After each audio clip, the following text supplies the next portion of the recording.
This episode of the Conversation Podcast is brought to you by Uniweb.com, your one stop solution for cutting edge software development and AI driven technology. To Korea twice this year just to teach in festivals. I just got back from Jakarta teaching at a festival. Somehow I've become the most sought after yoga teacher, probably in Bali. Byron de Marsé, how are you? I am. I am indeed. How are you? Thank you for coming on the podcast. Thanks for having me. I know you've done some really great work in fitness and mental health. I know previously to that you were a model, an actor. You're really doing some good work in I believe, the yoga and fitness world. So, yeah, man, it's been a while. We go way back. That's true. Way Um, back. who am I? I ask myself that every single day. And now, as a yoga teacher or yoga, whatever you want to call this role, facilitator, I ask others to ask themselves that same question every single day. Let's see here. Born and raised in Oklahoma, simple farm, ranch life, actually. Uh, Learning hard work principles. Eventually moved to Los Angeles and discovered yoga, acting, modeling, like you mentioned. I lived in every nook and cranny of Los Angeles over 14 years. I think I lost my soul there and found it several times. Part of it's still probably walking around somewhere on Hollywood Boulevard. Um, and moved to Bali. I moved to Bali. Here I am in Bali, Ubud, right now in 20, let's call it 2021. And you called it yoga and fitness, which I think is a little misleading. It's more like yoga and wellness or yoga and Mm. mental health or spiritual health, things like that. I'm not so much into the physical as even though I teach physical classes, the message is oftentimes quite the opposite. Well, Here we listen, are. whoa. I've taken your classes and if yeah, there is fitness involved. I don't care what you You took baby say. Byron. You took baby Byron, and now it's, old man Byron. What made you get into yoga? Because it was such a turn all of a sudden. I know there was a time where you were trying to work things out like everybody else that comes to Los Angeles. What made you, what attracted you to yoga? What attracted me to yoga was just a pretty simple invite from one of the only few people I even knew in Los Angeles when I moved there. And he just said, come to yoga. I think it was a combination of suppression from previous lifestyle, growing up in Oklahoma, those types of things. Coming to the timing was impeccable for Los Angeles. Like yoga, it was like the Mysore, India of yoga for the Western world, Santa Monica, California specifically.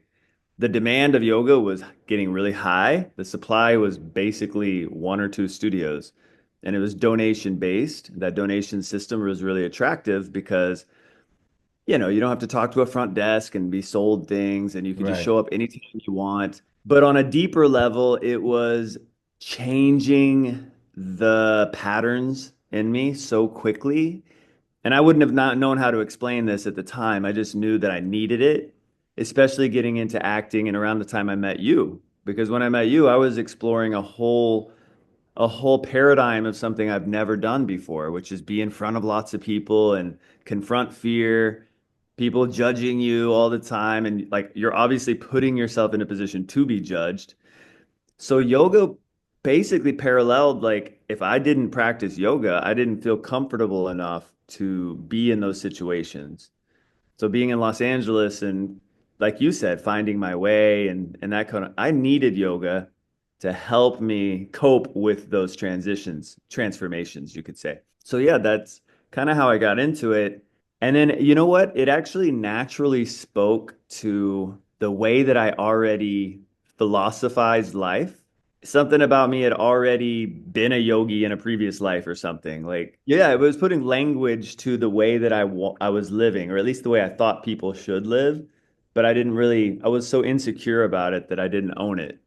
So that helped me really step into my next chapters, I guess you could say. And it's been almost, I don't know, I started teaching 13 or 14 years ago now. So that was at the very beginning. So you're talking about over a decade now where yoga's taken me across the world not just me choosing, but I've rarely even looked for opportunities in other places. They've just come to me, retreats or tours to Europe. In Bali, it's a multicultural melting pot. So now it's like five, let's say 5 years in teaching in LA at a high level is like 1 year here. That's how Wow. quick you grow so quickly here. What do you mean you grow so quickly here? What do you mean? Two ways. You grow spiritually, one, okay. Partly because LA's got, I feel, at least personally, I can speak personally. So like the spiritual growth in Los Angeles feels like it has a cap on it. Like, okay, you've reached your limit here. Anything you do over here is just going to be looked at as like, who the hell are you? Like, who is this guy? Like, get out of here. You're not. I don't want that anymore. So there's spiritual growth. They call Bali the crown chakra of the world. Energetically, the tectonic plates, it sits in a different way. They say the energy here is being cleaned all the time. People are magnetized to Bali or they're spit out. It's pretty notorious for that. And then the other way is you grow from a materialistic point of view. Your career can flourish whether you grow spiritually or not. You're being exposed to, I mean, the room holds 85 people. Yesterday, I taught two classes of 85 people each. Wow. So out of 170 people, most of those people don't live here. They're going to fly back to Barcelona or to the US or to Europe or to Australia, and they're going to go tell all their friends, go to Bali, take Byron's class, take this person's class. So you grow. Like I went to Korea twice this year just to teach in festivals. I just got back from Jakarta teaching at a festival. Somehow I've become the most sought after yoga teacher, probably in Bali and maybe in Asia. I don't really know. It's hard to keep track. It's arguable. But honestly, none of that is even, it's just amusing to me because I like this other part. I like this part that Byron's just unlimited. Like I can do anything's possible here in my own spiritual growth. Like I'll call it spiritual growth. That's what I mean. You have just started doing something and it just started coming to you, right? And they're inviting you.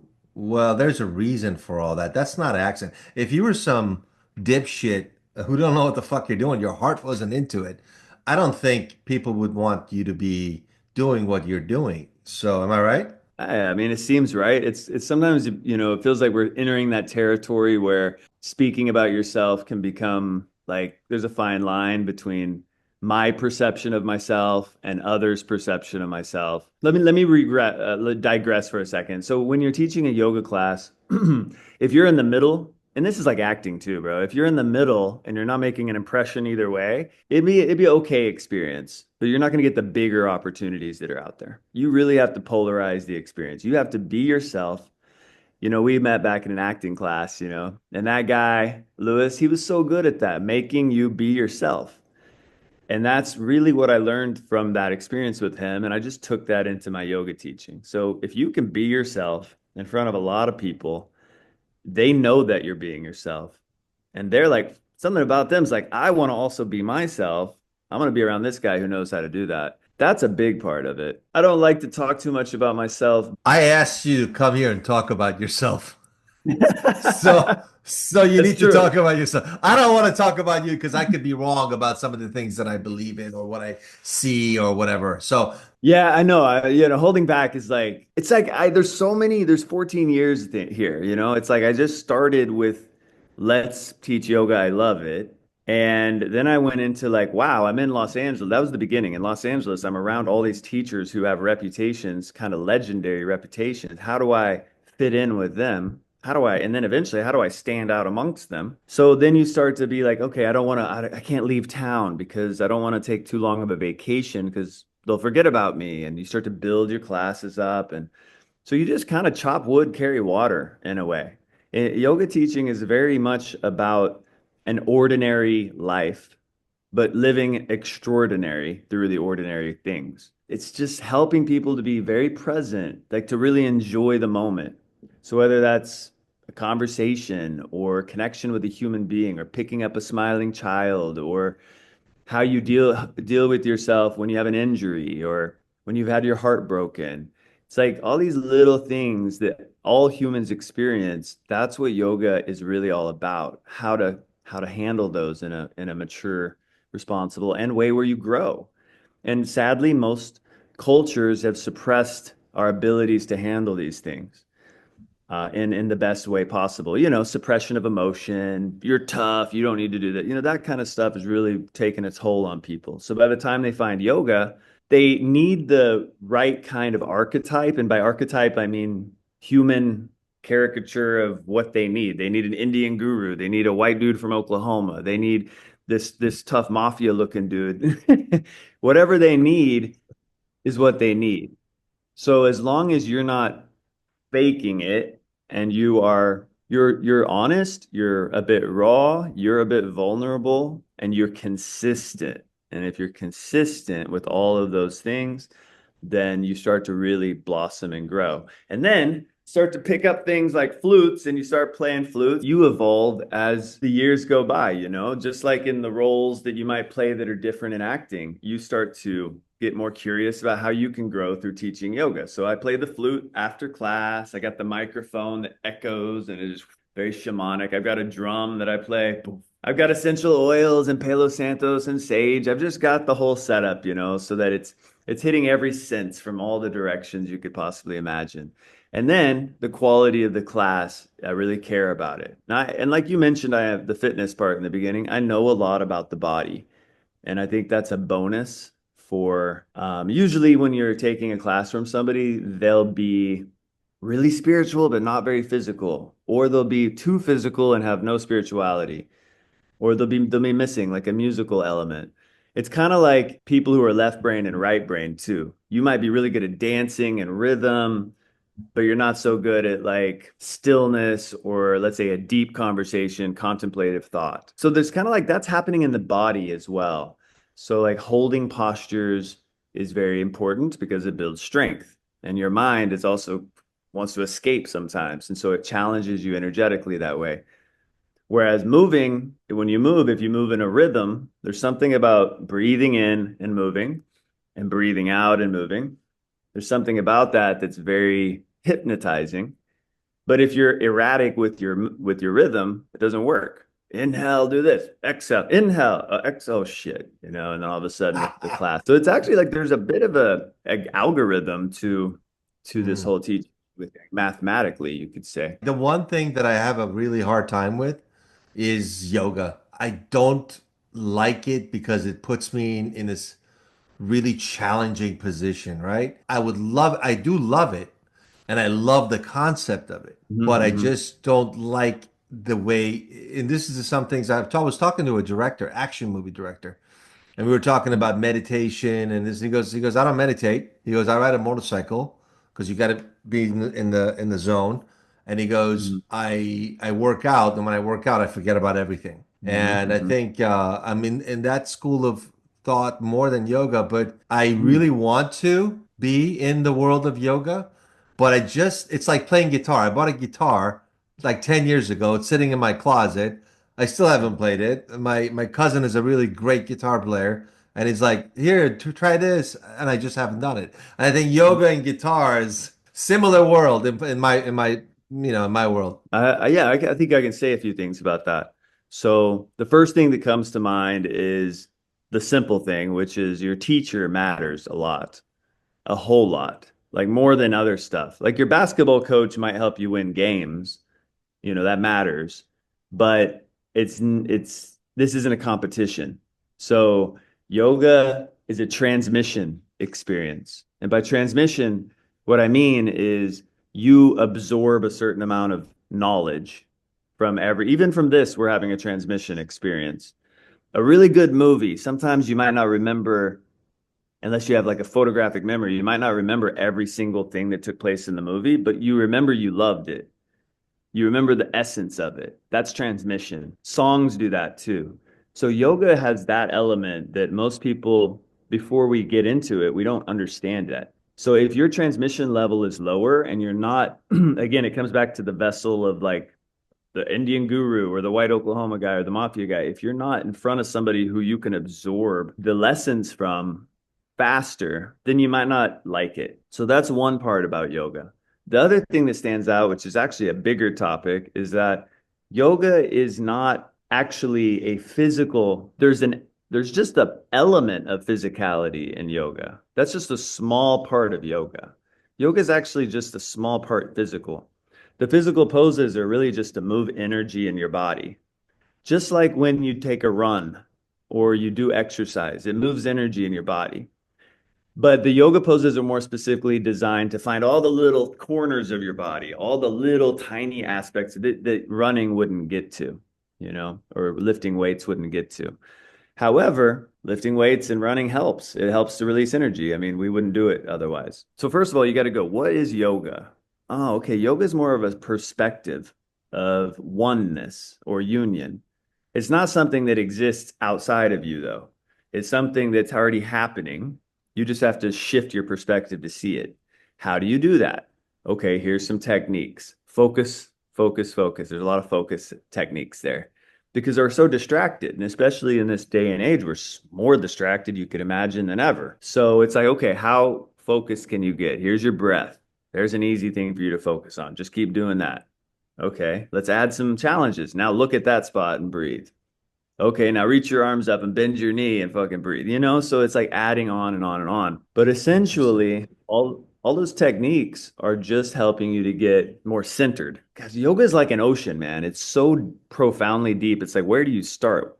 I would say this is really important for new people, okay? Like I mentioned basketball because I love basketball. I love sports. So when I got into yoga, I was like, wait, this is physical, but I'm not trying to win anything. That's a little confusing to me.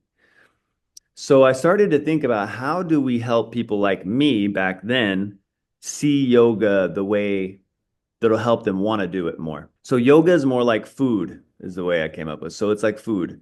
So I call this little story donut yoga. Are donuts healthy? Would you think a donut is healthy? But if you were anorexic or like starving or like let's say you were so malnourished that you were going to die without nutrients, would a donut help you? So great. We agree a donut isn't all bad. A lot of yoga out there is what people might say isn't yoga. Like, oh, you're playing music with yoga, or oh, that's too fast, or you're cussing a lot in yoga. I mean, people have their project their opinions all over the place. If you go into a class like you've gone into one before, and you're just like, ah, I don't like it. I don't like yoga. To me, you had a certain kind of food that day in that class. Analogy, Mm. right? So you had spinach or something, like some maybe you love spinach. Let's just say you don't like spinach. You had spinach. That was a spinach yoga class, and you hate spinach, and you're not ready to eat spinach. So you walked out of Mm. there thinking, "Fuck that. Yoga sucks. I hate spinach." A year later, and you're like, "You know what? I'm gonna give this another chance." You walk into a class, you love it. Turns out it's donut yoga. It's a completely different style. It's a little like watered down, but it fits what exactly you needed. It had whether it was more meditative or more physical or more spiritual, it like fit the perfect thing that you needed. And all of a sudden, it kept you going. And you're like, I'm gonna go back to that. And then one day you wake up and you're like, I'm gonna try spinach again. And you go back to spinach and you're like, I think I like spinach now. It's nourishing you. And there's just so many parts of us that need to be nourished. So it kind of has to do with like there's a girl out here from the US and she came to Bali, took a yoga teacher training. It's something really popular to do is take a teacher training in Bali. She went back to North Carolina and she's like, "Oh my gosh, I have to come back to Bali. I have to come back." She made it back out here. So she's here. But she was like, I don't know where to go. Bali's a crazy place, man. It's like you go to certain places of Bali, it's like LA in the jungle or it's LA in a small beach town. You come to where I'm at, it's completely like quiet or jungle. So she was just being scattered, ran around, just like, why did I come here? I don't know what to do. Mm. So I sent her to this, what I kind of look at as a cult-like place because I knew her American mind needed Oh, to be wow. embraced into this like Eastern traditional place. She needed that energy. Now she's in love with Bali again. She's like, I found my spot. Thank you so much. I don't step foot in that place. I don't vibe with it. That's why it's like different flavors for everybody here. You're an expert in what you're doing, man. The only thing I'm understanding about what you're saying is it seems like yoga is a form of energy, and if you find the right energy, then it will make sense for you as an individual. Yeah, keeping it simple. Yeah, that's true. Yeah, it is simple because for me, because that's all my capacity is. I don't have your experience and the depth that you have to do it. So, what made you start bringing instruments and sound into it? I was already musical by nature. I think we're all musical by nature, but what I mean is my mother had me take piano lessons. I played the trumpet when I was in sixth through ninth grade and actually was playing it at a high level.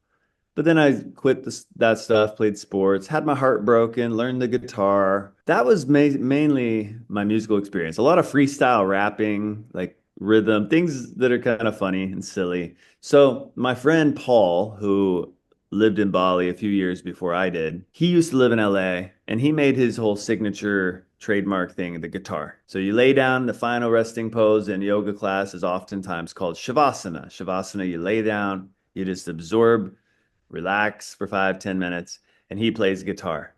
And it became his calling card. Well, we do Wow. trainings together and retreats together, and I was like, gosh, I gotta level up here. And so I bought a flute. I moved to Bali and I didn't know how to play it very well, so I just kept it simple. But I would take a risk and play it in class in Shavasana for like a minute or two. I wouldn't step outside and like annoy people. I would just play a couple notes, and then you just do that since I teach it every day. You just get a little bit better, a little bit better, a little bit Wow. better. And now sometimes that's what people remember me for. Out of a scale of 1 to 10, I'm probably at like a 6 or something like that. No, that's still more than a five. Yeah, and the trumpet actually helped me so much with it because the trumpet's way harder to play. So now I got a hand pan right up here. I'm looking at a hand pan. It's one of those like little pans Bring you play. it. Oh, okay. Now, what is this? It's called a hand pan. It's a beautiful instrument.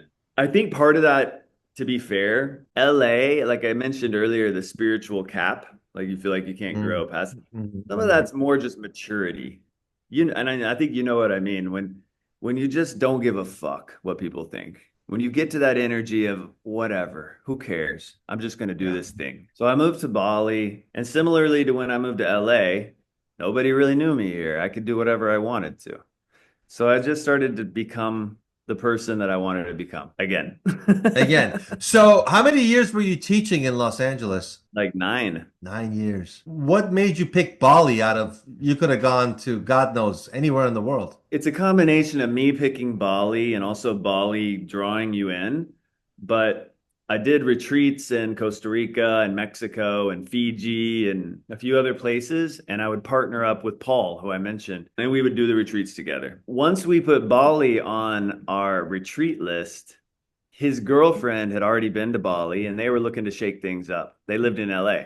So they put all their stuff in storage and they just did it. They moved to Bali. I came to Asia on that trip, first time ever to Bali. Took 1 week in Bali, went to Thailand for 2 weeks. They stayed in Bali, and I went back to Los Angeles.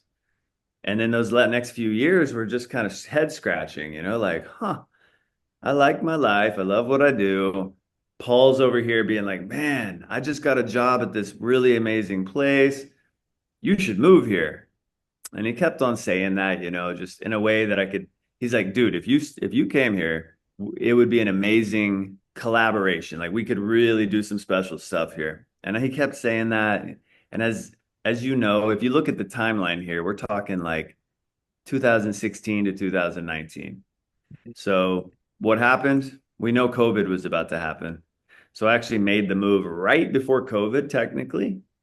I was a nomadic. I didn't really have a place to live because I was in Bali when the pandemic happened, but I hadn't been here long enough to establish any kind of life or rhythm. I was basically a traveler. I was just trying to figure out like how do I get a job here? The work visas can be quite challenging here. And eventually I went back to the US for a year where we all tried to figure out what's going to happen with life in 2020. And then I came back here in May 2021. I should mention this little small part here. I think you'll find this interesting. So 2019, I still lived in LA. Paul was in Bali, and he invited me to come out here to teach a yoga teacher training with him. Now, yoga teacher trainings are where you really get deeper into yoga. And it levels you up too, not just as a student, but if you're teaching it, you have to really know your stuff. That was the first Mm. time. And it's financially, it's like, wow, like I'm used to making a little bit each day. Now you get a whole lot at once. And you're like, whoa, this is a different, completely different way of looking at this. So that went so well in 2019, February. Not to mention those 5 weeks on my second trip to Bali, those 5 weeks. I had a few spiritual experiences that are so embodied that they're embodied within me, thank God, and they're very difficult to explain because deeper spiritual experience, like what do I mean? I've had experiences now that I've only seen in movies up to that point. When I had those experiences, it changed me, actually. It changed me on a not like completely, but like I became more aware, more powerful. My powers were unlocked in a way. It's the only way I could describe it. So somebody listening to me is probably like, "What is this guy talking about?" I had a few different experiences. I went to a shaman. This was there's no plant medicine involved. I'll just jump to that right away. People are thinking shaman, plant medicine, nothing like that. And he had me meditate, draw. He drew this picture. Look at this picture. Meditate. Close your eyes. Ask, "Oh, so hum," which means who are you? Basically asking and inviting a spiritual guide to come in and kind of like ask who's guiding me and things like that were tangible things I can explain like okay that's what was happening but on the internal level and I'm not going to explain this other thing as much but I'll just say what happened is these experiences I had massive openings you could say like awakenings emotions pouring out of me it was almost like my father who had died when I was 17 like and this, I didn't even cry when he died. It's like so much stuff had Mm. been pent up and built up in me as a young man, and I didn't even know it. It's like you don't even know you're numb until you become unnumb. You don't even know you're disconnected until you become really connected. So in a moment, I became really connected, and man, I just screamed out what felt like what felt like not just years, but lifetimes of Wow. suppression, fear, dark energy. I don't even know what to call it. And on the other side of that was me left kind of like, whoa, I don't even feel like I'm like, I don't feel like I have any weight to me. I'm just floating and I'm seeing the world in a completely different way. My heart actually felt like in a way it had never felt that I could remember. It felt like open, like so open. It was scary, but also like beautiful. I just wanted to hug everybody. So, okay, then I go back to LA a couple weeks after that experience happened. I remember sitting at the stoplight in Marina Del Rey, Venice, Washington Boulevard, right there, close to the Speedway Alley. And I'm just sitting there. I had to wait on the stoplight, and I'm just sitting there and practicing, like closing my eyes and just remembering that moment and kind of like trying to channel it a bit and remember trying to get back there because slowly the atmosphere, the pressure, some of it's just your mind creating illusions, but it squeezes you. It squeezes you a bit and it kind of fits you into this I'm Byron again. I'm LA Byron, and this is what people expect from me. So I want to keep it here. I just remember at stoplights, I would just sit there and practice, like, okay, no, no, no. You can actually transcend that. You can open up. You can become whoever you want to be. Let's do that. So I was having those types of experiences in LA. Sometimes you start to feel like nervous about something in the future or anxious, and like one way I could handle that quickly was just to remember those experiences I was talking about. And so I would just sit there in the car at stoplights and just be like, okay, let's try to get back to there. I could listen more with my heart than I ever could before, rather than with my brain. Interesting. But it was also fleeting. It felt like it was going away. And that was 2019. And so one of those yoga studios that I taught at for 9 years was actually potentially going to close. And it did. It ended up closing. But at that time, I was thinking about taking it over and owning it for a while. It was $6,000 a month in debt. So had some big emotional decisions to make. I needed to keep my emotions out of it, is what I should say. But I was emotionally connected, like attached to that studio. And it eventually closed in June. Then that basically from June to November, I just kept thinking about what I should do and I eventually left. But those spiritual experiences, I hope we all have them. I think about them all the time. They're accessible to anyone. There's a lot of information out there right now with Kundalini energy, more than I remember 20 years ago when I was introduced to yoga. Like Kundalini activation techniques, and people like wave their hand over you and you start to have these openings. You see a lot of this stuff around. The people who are doubters will just say like that's fake. But to me it's not fake or real. It's obviously real. It's not about fake or real. It's more about what is happening, what is taking place. One way humans can relate to this is by a couple involuntary responses like sneezing, orgasming, something where there has to be some sort of there's a just surrender in a way. Like this is gonna happen. Get out of the way. Boom. I've learned that we have that through different ways, not just sneezing and orgasms. We can actually do that in ways that like your heart, your soul does that. Society is not designed to empower that process to happen, in my opinion. Society is very disempowering often, and so it takes a certain amount of being fed up with something. There has to be a certain amount of fatigue and exhaustion within you that's kind of like, fuck, I'm tired of this. And then there's something within you that's just like, okay, next level, let's go. So that stuff started to happen to me. And when I went back to the US, I didn't feel comfortable with going further into it. And in Bali, I did. So I came back to Bali. I went into it further. I didn't go into it so far where a lot of people just get lost because there's two worlds, man. I mentioned it earlier, material world and spiritual world. You've got But the material world and you've got the spiritual world. The most content person or yogi or human or whatever lives in the middle. They don't just live over here in the spiritual world. The most enlightened people on the planet, we don't even know who they are, probably, because they don't want to put themselves in the material world yeah. because they know the material world is not helping that enlightenment.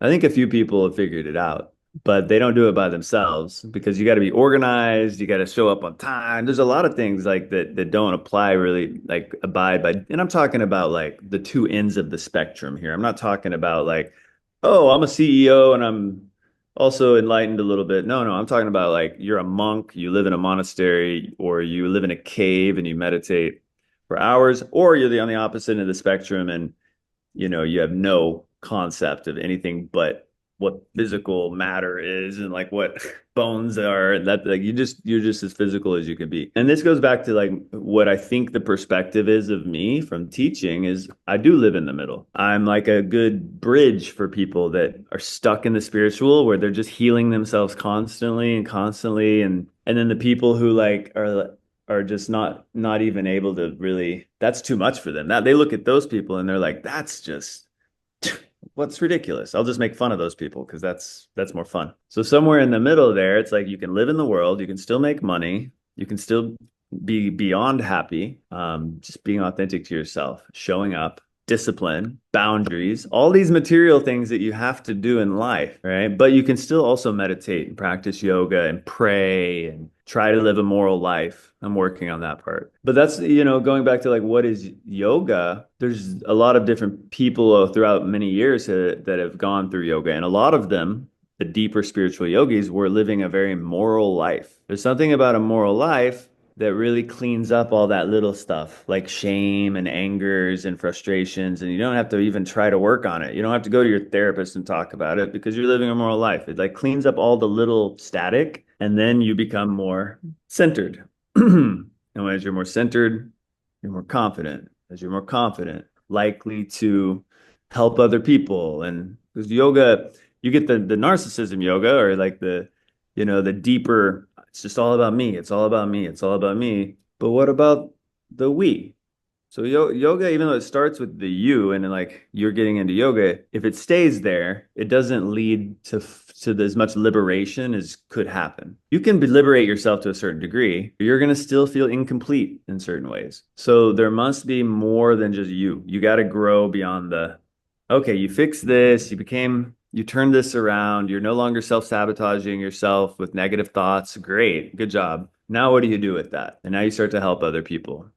And that's why I'm so fortunate and so lucky is because my job is actually at least on that level. I get to do that at each and every single day. You're sort of a prophet kind of Byron. I mean, I how am I mean, different? It's been a long time since we've talked, man. oh yeah, you're definitely more well centered. You definitely have a more of a perspective on who you are. When I did come to your yoga class in Santa Monica, I remember that we kind of connected, but we really didn't connect. You know, from a perspective of a normal guy, right? A guy like myself who, let's call him normal for the sake of Yeah. this conversation, where he doesn't do the yoga thing, he doesn't do any of this stuff. Where's the community? And this is one of the reasons why I started this podcast is to create that community.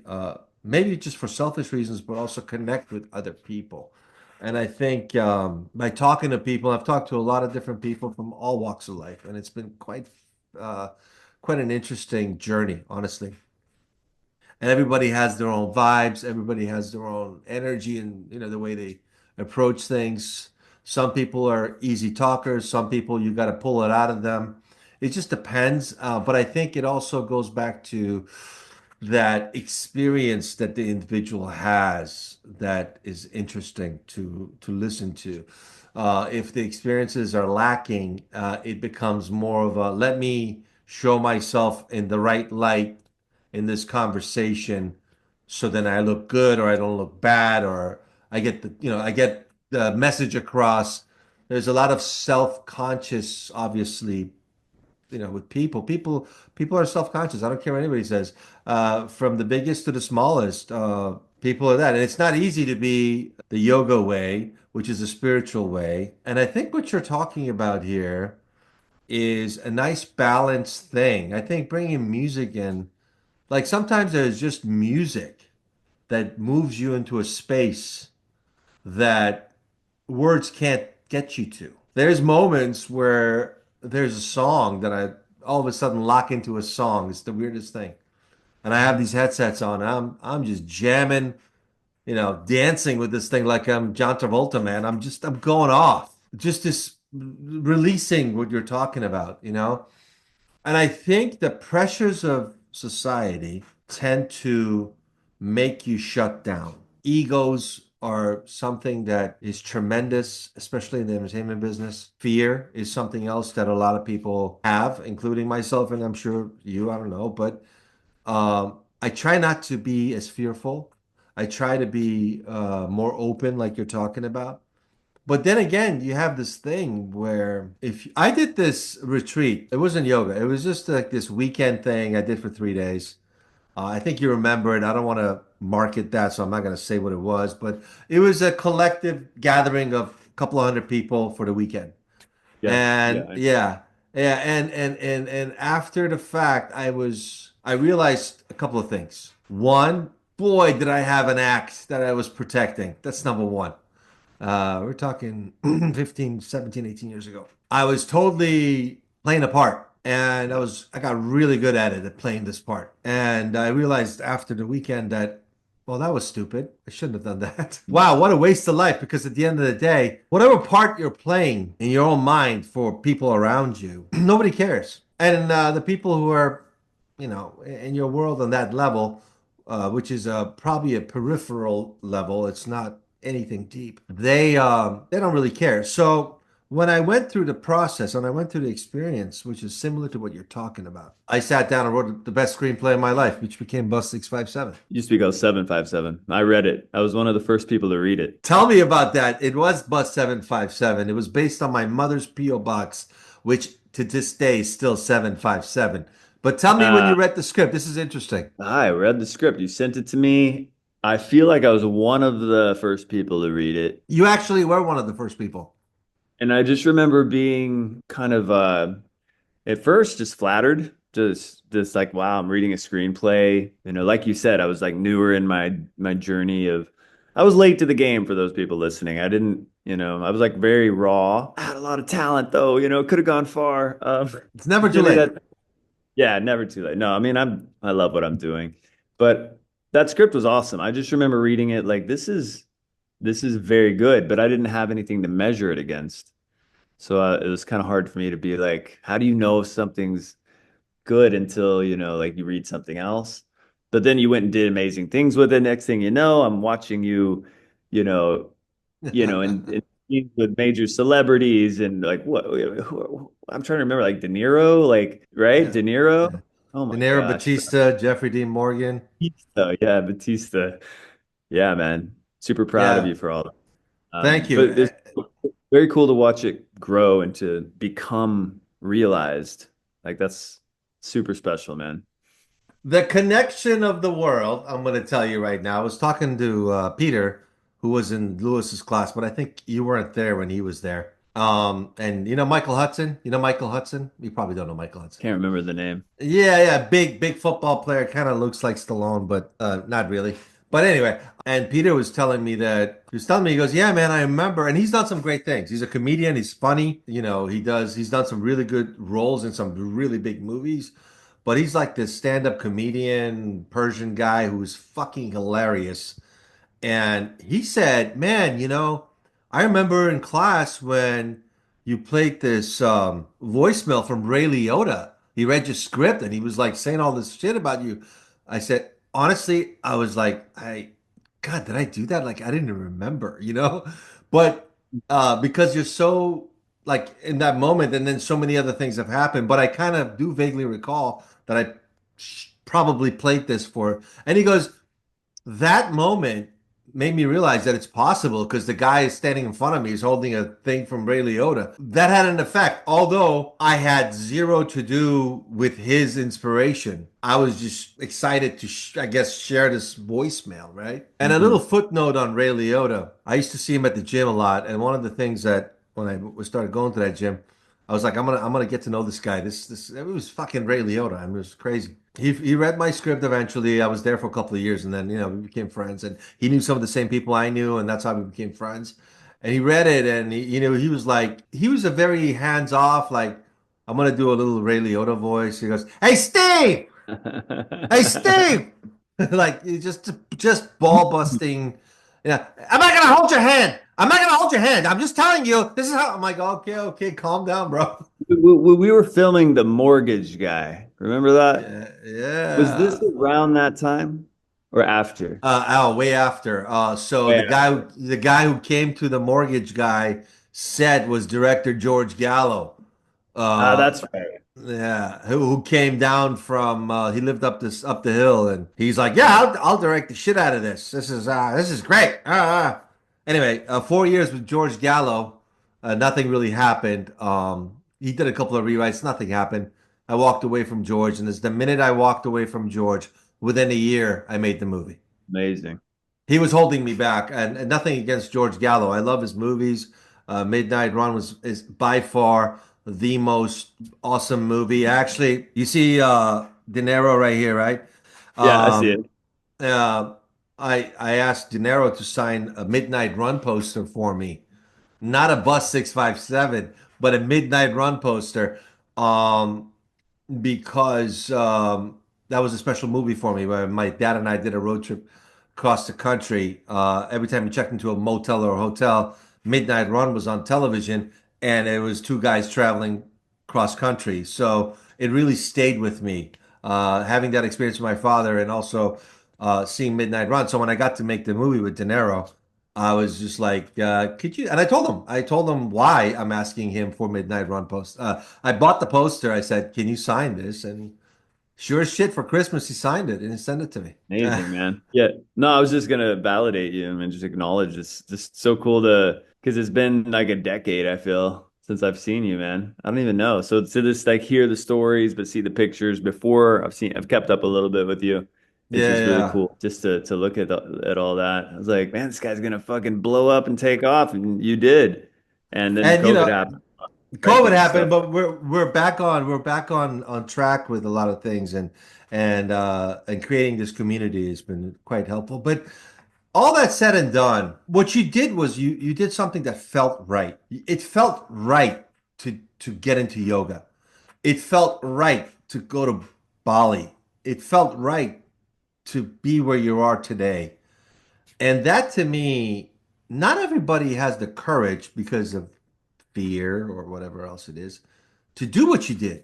When you teach a class and you have 80 people in there, are you picking up energies all across the room? Probably. I just want to acknowledge that you said It takes courage to do that. Something's just been burning in my head. I just want to get it out. You were saying, I think when you were saying like normal guy stuff earlier, I'm a normal guy. Everybody wants what yoga does help you with, which is clarity, calmness, and peace, and these types of things. So, I mean, you can get those with other things than yoga, obviously. But it's really cool to sit here with you, a normal guy. It reminds me of who the real market and the real people that we need to, help or influence are. They're not these spiritual guru type people who a lot of times I'm preaching to the, people who just already love what I do. So it's like for me, it's more important to get people who want what yoga helps them with, but they've kind of denied it because of whatever stigma yoga might have, or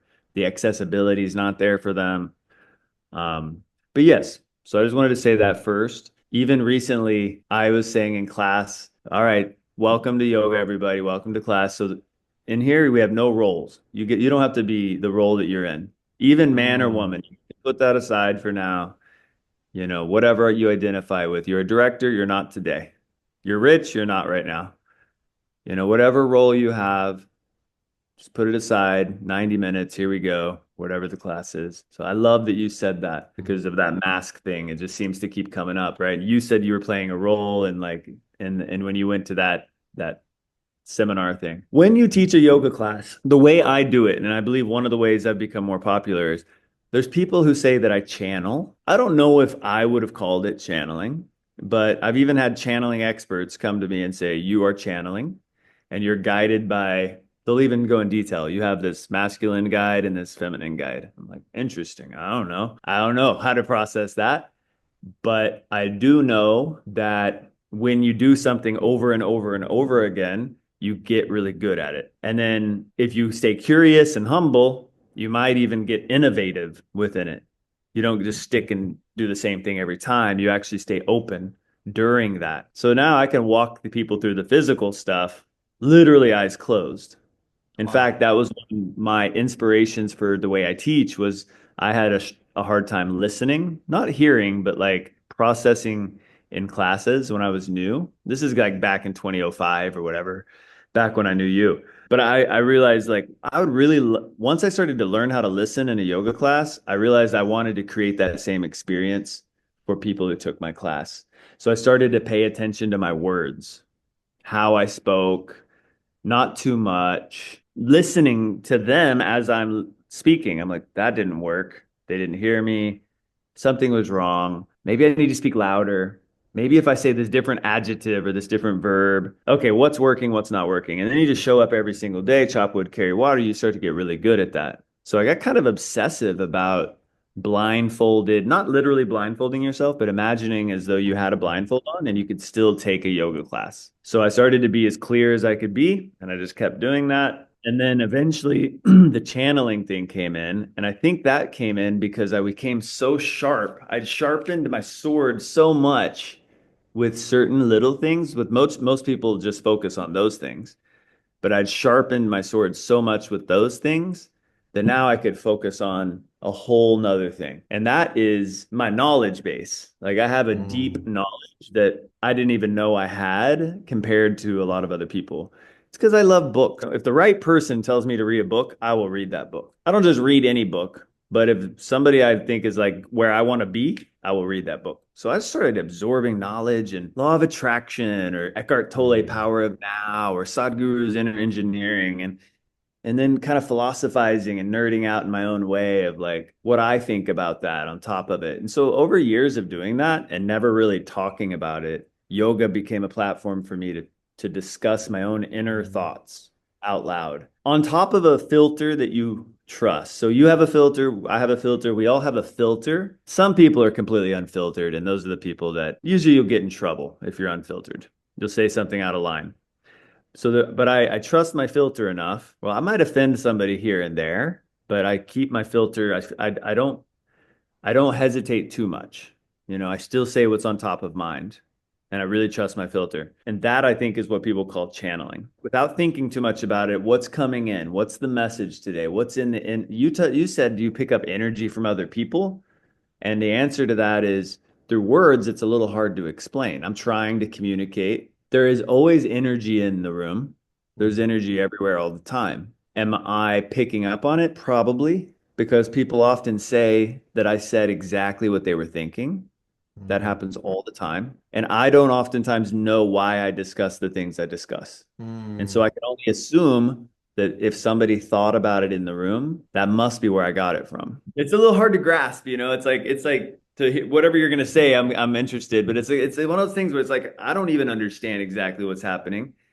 I just I know how to operate in a certain way, but I don't quite understand everything that's happening. Some people, and I'm just humbly honest about it. I'm just like, I'm still figuring it out, to be honest with you. I just know what's working, you know. There is no class if people don't show up to the class. You know what I mean? So like I'm just talking to myself if nobody shows up, right? So whether two people show up or 100 people show up, I'm still going to have the same approach. Even if it's you and I in conversation, I kind of still have the same approach. The only difference is I don't feel any sense of urgency when I'm teaching a class. When it's in a conversation, I'm conscientious of time and I want to honor and respect like the balance between conversation and things like that. But in a yoga class, I get to speak slower. I get to focus on the tonality of my voice. I want people to relax, but also sweat and also cry and also laugh and also love the music. There's I can really curate this experience and it's enacting monologue in a way, you know. Except the difference is you are really interacting with them. I'm watching them in down dog. I'm watching them in flow and move. I'm watching them be distracted. I'm watching them have a heartfelt moment. I'm watching them like set an intention for their day. I'm watching some people not take it seriously and just be like, what the fuck am I doing here?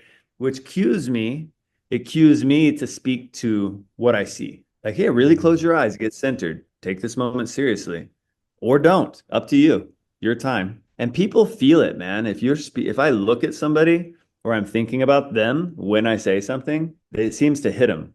It Oh wow. penetrates them. You're definitely a different person.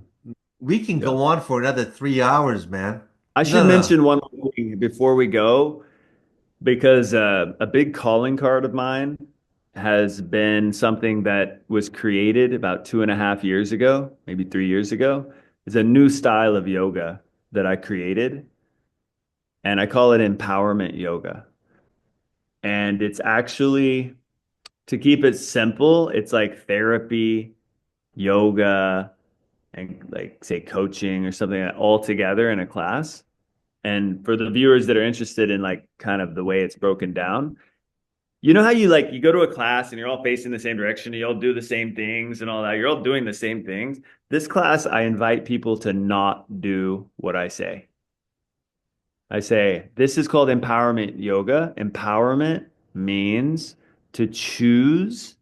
True empowerment comes from choosing your own actions, choosing your path, basically. That's true empowerment. When nobody else is dictating it for you, you're doing it.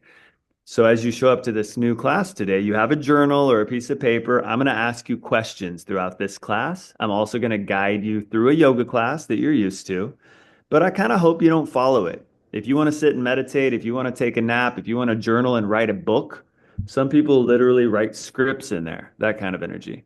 I Wow. play music that's really inspiring, more so than normal yoga. And and then I use a lot of that stuff we learn in acting classes, which is how to like rise your energy up or really drop the bottom out of it and calm people down. So I polarize the class the whole time. What do you want? What do you want? What's something you've realized? What I've realized is, boom, go for it. Speak it. Say it out loud if you want to. Write it down. And this class is it's really putting me on the map, I would say. And it's affecting people tremendously in a fast way. And that's the class I'm teaching today, actually. So listen, Byron, you have put me in a trance, just so you know. I I am very, very calm and I'm actually quite relaxed from this conversation. It seems like you called yourself a normal guy, which to me shows that you have only a certain amount of expectations and you Mm. want the fundamental parts of life to be really secure and happiness is important to you. Um, but anything pushing outside of what might be considered like a normal happy life, with if that's even considered possible with some of the stuff you've already done, which I don't really think is very normal. Um, but for you, you're considering it normal. You just want to be, happy and content. You just seem like a good guy who's been through a lot of stuff and knows how to turn those things into learning lessons. Yeah, very logical. You're like a good mixture of a logical person, but you're also creative. It's good to reconnect with you, man. Really, really good. I appreciate it, brother. Mr. Byron de Marsé, thank you for coming on the show. You're welcome, Mr. Steven Cyrus Stepper. Take care, buddy.